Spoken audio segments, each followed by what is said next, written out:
Chinese-American schoolchildren Martha and Berda Lum fought for school desegregation. In 1924, 9-year-old Martha Lum made her way to Rosedale Combined High School in Mississippi for the first time. Having attended the same school as her elder sister Berda for a second consecutive year, she was well versed in the institution's procedures. A superintendent informed her she couldn't be a student after recess that day.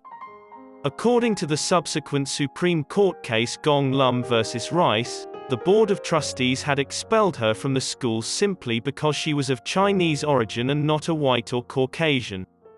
The Lum family sued because she would have to attend a colored school, as they were known at the time, if she was barred from the white school. Journalist Adrienne Berard wrote about how the Supreme Court backfired, which led to even more segregation in the school system. She talked about this in her 2016 book, Tossing Boulders, how a Chinese immigrant family led the first fight to desegregate school districts in the Jim Crow South. The Chinese Exclusion Act of 1882 had already restricted immigration to the United States when the Lum family settled in Mississippi. Only 0.2% of Americans are Chinese, but many feared for their employment and wages, and the passing of a Chinese immigration bill barred more from entering. In spite of this, Gong Lum was able to enter Canada and go to the South, where he had a family member. It is believed that Catherine Wong, a child of approximately 10 or 11, was sent to the United States by her parents in the early 1800s, most likely for work as a coolie. It was after they met and married that they opened up a grocery store. This gave them merchant status, which gave them more rights than Chinese American workers. The Supreme Court of the United States ruled in their favor. However, the court records are the most accurate.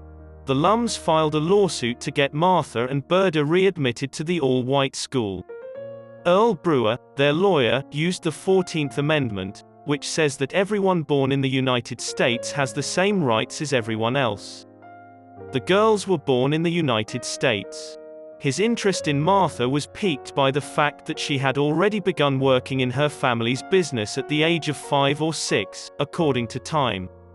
As a consequence, the Lums lost in a majority judgment in the Supreme Court, thus providing authorization to the school to reject Asian American pupils.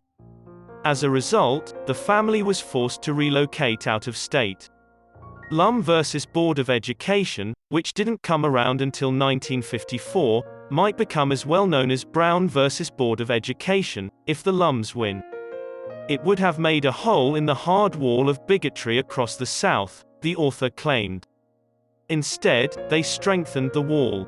Despite the fact that their case was revolutionary at the time, it wasn't even the first instance of its sort in the United States. An all-white San Francisco elementary school, Spring Valley Primary School, turned away 8-year-old Mamie Tape because she was born to Chinese immigrants. Mission-run schools in Chinatown were the sole option for Chinese American students to attend public schools. The California Supreme Court determined that education had to be available to all students, but that a separate but equal language may be included into the law. As a result, the Tapes attempted to re-enroll Mamie in a Chinese school in April 1885, only to be denied because of overcrowded classrooms and a shortage of immunizations. Mother, is it a shame that I was born a Chinese? Isn't it bad that I was born in China? Who am I to argue with God? Thus, a Chinatown school was able to begin 5 days sooner than originally planned. Mamie was never permitted to attend Spring Valley, but other Chinese American students were, and that was a major step forward.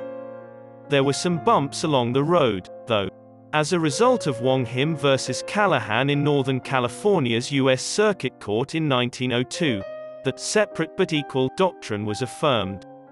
When the Brown vs. Board of Education decision came along, it seemed that the Lum decision was a step backward in upholding segregation.